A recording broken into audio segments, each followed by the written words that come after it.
Jadi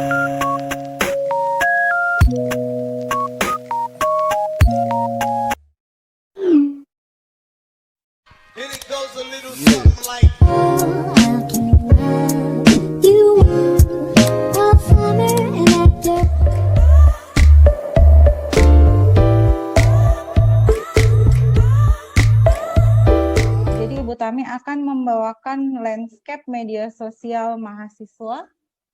Betul ya Ibu Tami? Selamat sore Ibu Tami. Selamat sore Ibu Yunita Simatupang. Bagaimana kabarnya? Oh, sama-sama tanya kabar. Kebetulan saya baik. Ibu Tami bagaimana? Alhamdulillah baik. Ya, jadi Ibu Tami, materi apa yang akan dibawakan sore hari ini? Seperti yang sudah dibilang ya tadi, bahwa materi yang akan saya bincang-bincang sama Ibu Nita pada sore hari ini, siang hari kalau di Indonesia bagiannya Ibu Iroh, saya akan sedikit saja, karena hanya sebagai bincang-bincang awal saja untuk mengantar di bagiannya Ibu Iroh, hari ini tentang bagaimana sih sebenarnya landscape media sosial, khususnya media digital, khususnya lagi ke media sosial di Sulawesi Tenggara, khususnya lagi di landscape di mahasiswa. Nah, oke. Jadi kira-kira bagaimana landscape literasi digital di Indonesia pada umumnya nih menurut Ibu Tami? Oke. Kalau bicara tentang landscape digital secara umum di Indonesia dan secara khususnya di Sulawesi Tenggara, kita akan melihat hasil penelitian yang baru dikeluarkan sama Kominfo. Kominfo itu baru mengeluarkan hasil riset di tahun 2020 kemarin, baru di launching sekitar bulan November di tahun 2020. Disebutkan bahwa skor indeks literasi di Indonesia itu sudah semakin tinggi, di mana penetrasi pengguna internet di Indonesia itu ada 196,50% mungkin karena pandemi kemarin ya, di mana semua orang dipaksa menjadi online. Landscape secara Indonesia itu mengejutkannya adalah bahwa literasi digital orang Indonesia ini yang 73,7% literasi digital orang di Indonesia ini ternyata yang tertinggi literasi digital yang tertinggi se-Indonesia itu adalah di Kendari. Literasi digital skor indeks literasi digital tertinggi itu di Kendari. Ini adalah hasil penelitian dari teman-teman di Kominfo. Sebenarnya hasil penelitian ini sama dengan hasil penelitian yang kami kerjakan di jaringan peneliti literasi digital.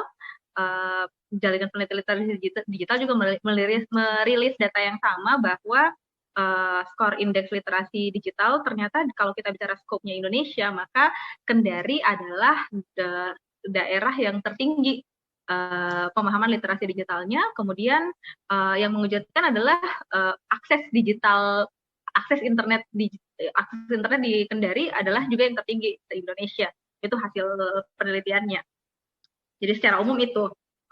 Kalau bicara kenapa Kendari, banyak sekali pertanyaan ini muncul ketika dirilis hasilnya. Banyak sekali pertanyaan ini muncul, apa yang menarik dari Kendari? Kenapa Kendari bisa di atas rata-rata indeks nasional, kemudian bisa menjadi daerah tertinggi skor literasi digitalnya? Kalau untuk membicarakan Kendari secara umum, mungkin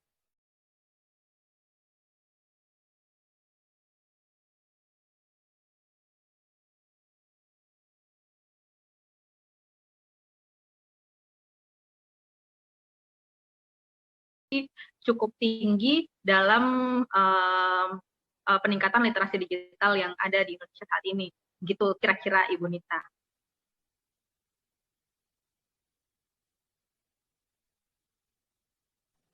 Ya, terima kasih Ibu Tami. Cukup mengejutkan juga tadi ya datanya, ternyata Kendari adalah literasi digital tertinggi di Indonesia. Terus kalau di kampus kira-kira bagaimana Ibu Tami? Ya, seperti yang sudah saya sampaikan tadi, bahwa ketika kita ngomongin Kendari, berarti dan orang akan mencari tahu kenapa literasi digital Kendari tinggi. Yang saya bilang tadi, bahwa salah satu kontribusi yang cukup tinggi adalah dari kalangan anak muda, dan kalangan anak muda itu kampus termasuk salah satu yang menyumbang yang menjadi alasan besar kenapa akses kita cukup tinggi. Kalau dari segi kampus sendiri sebenarnya di tahun 2020 kemarin dari hasil penelitian literasi digital, kompetensi literasi digital kampus sendiri, kalau UHO kami mensurvei 1.500 mahasiswa baru di UHO angkatan 2020 se-UHO. Hasilnya cukup mengejutkan, tidak mengejutkan juga tidak terlalu mengejutkan sebenarnya, cuma kalau biasanya hasil survei itu media sosial menjadi media yang paling banyak diakses mahasiswa, kemudian banyak media-media baru yang bermunculan yang kemudian diakses banyak sama mahasiswa. Misalnya contohnya seperti Zoom meeting seperti yang kita gunakan saat ini, kalau di tahun 2019, 2018 sama sekali tidak ada pilihan itu. Di 2020 ternyata pengaksesnya tinggi. Kita tahu alasannya sama-sama bahwa kelas akhirnya dipindahkan secara online. Mungkin itu juga yang membuat kita tinggi, karena lalu rata-rata dosen juga mulai mengalihkan pembelajarannya ke media sosial, terus kemudian bagaimana mereka mengintegrasikan media sosial ke